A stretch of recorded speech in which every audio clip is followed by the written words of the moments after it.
First, I couldn't see the movie, though you sent the movie. நேற்று வந்து suddenly Vigneshwan called me to do a cameo role. It took nearly half calls it for HFD, so I couldn't see. Sorry. I saw the trailer and it spoke volumes. We talk about bad girl and I'm being a bad man of Tamil Nadu here. It's very appropriate. And I could see அந்த படத்தை பார்க்கும்போது வெற்றிமாறன் போன்ற ஒரு ஆளுமைட்டு இருந்து வந்த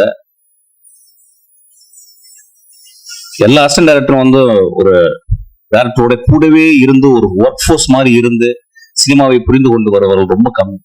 என்கிட்ட சில பேர் இருந்தாங்க. அந்த வருஷம் நான் எப்பயுமே பார்த்துருந்தேன். அவ்வளவு டெடிகேஷன் தன் குரு மேல. அந்த டெடிகேஷன் எப்படின்னு கேட்டா வந்து சும்மா ஒரு 2 வருஷம் இருந்துட்டு ஒரு படத்தை கத்துக்கணும் இல்லாம முழுக்க அந்த பெண் அந்த மனிதரை பார்த்து குருவை பார்த்து நேசித்து அவன் எப்படி சினிமா செய்கிறான், எப்படிப்பட்ட சினிமா செய்கிறான் பார்த்து செதுக்கி வளர்ந்த அந்த ஆளுமை இந்த படத்தினுடைய ட்ரைலர்ல தெரிஞ்சிச்சு. அதுக்காக அவளுக்கு பெரிய கரகோஷம். நான் ரொம்ப பேசல, ஏன்னா பஞ்சாயத்தை பத்தி பேசணும். அது some of the close-ups I watched.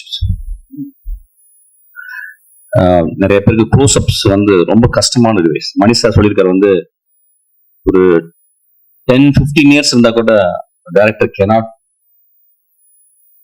understand they have to keep a close-up. There are beautiful close-ups அந்த ட்ரைலர்ல பார்த்தேன். ரொம்ப அழகான க்ளோஸ்அப்ஸ். அந்த பாப்பா கண்ணு ரொம்ப அழகா இருந்துச்சு. ரொம்ப அழகா இருந்துச்சு. அந்த படத்தை பார்க்கும்போது தெரிஞ்சது அது வீர் அடிச்சுக்கிட்டு என்னை மாதிரி தான் நினைக்கிறேன் ஆக்சுவலா. ஸோ நான் வாழ்த்துறேன். இந்த படம் நிச்சயமா நல்லா இருக்கும், எல்லாருக்கும் பிடிக்கும். இந்த மாதிரி படங்கள் தான் வரணும். அது வருஷா எடுக்கும்பொழுது அது வந்து இப்ப நிச்சயமா பேட் கேர்ள் வந்து ஒரு ஆண் எடுக்க முடியாது. பேட் கேர்ள்னு ஒரு தலைப்பு வைக்கிறதுக்கே ஒரு பெரிய தைரியம் வேணும். So I really I wish her from my bottommost heart. இந்த படம் வந்து மிகப்பெரிய வட்டி அடைன்னு கேட்கிறேன்.